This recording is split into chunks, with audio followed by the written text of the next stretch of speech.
Kulturni kolaž, sajam kreativne energije na Evropskom prvenstvu za veterane u stonom tenisu koje se održalo u periodu od 15. do 22. juna 2025. godine na Novosadskom sajmu. Ovaj događaj predstavlja najmasovniji sportski događaj ikada u Srbiji nakon Svetske univerzijade u Beogradu, pošto se dočekalo preko 6.000 gostiju, odnosno 3.360 učesnika u 11 uzrasnih kategorija, od najmlađe 40 do 44 sve do najstarije kategorije 90+. Evropsko prvenstvo u stonom tenisu za veterane predstavlja globalno najveći događaj, a on nije samo sportski, već je i kulturni, jer su došli veterani iz svih evropskih zemalja i različitih nacionalnosti, mahom ostvareni ljudi, penzioneri, većina sa porodicama, tako da je sam događaj ponudio veliki turistički potencijal, ali i privredni. Novi Sad u ulozi domaćina nakon Mančestera, Rima i ostalih kosmopolitskih gradova spremno je dočekao ovaj događaj.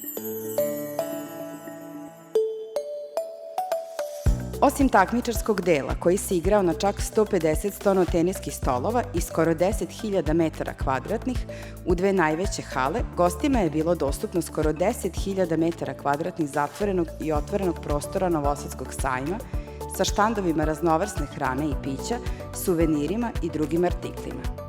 Takođe, i pultovi turističkih i drugih organizacija gde se bliže predstavio grad Novi Sad, autonomna pokrajina Vojvodina i Srbija. U organizaciji tako velikog događaja neposredno učestvovalo oko 300 lica, kako članova radno-organizacionog tima, tako i volontera i sudija. Naš projekat je zamišljen kao skup različitih sadržaja koji su realizovani tokom posete veterana iz čitavog sveta. Zadatak je bio da prikažemo stvaralaštvo, ali da okupimo različite ciljne grupe, osobe sa invaliditetom, mlade stvaraoce, ali i sačinimo posebnu sinergiju sa ciljnom grupom.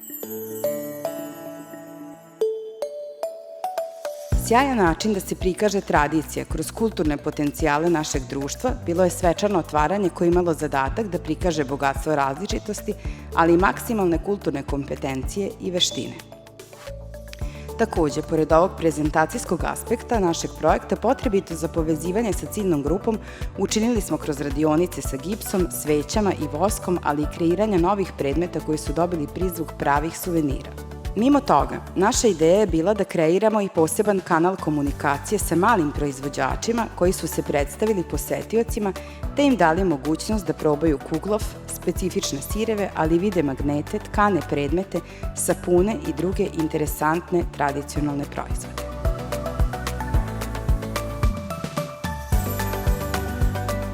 Evropsko prvenstvo za veterane u stonom tenisu pokazalo je da sport može biti most koji spaja kulturu, tradiciju i zajedništvo.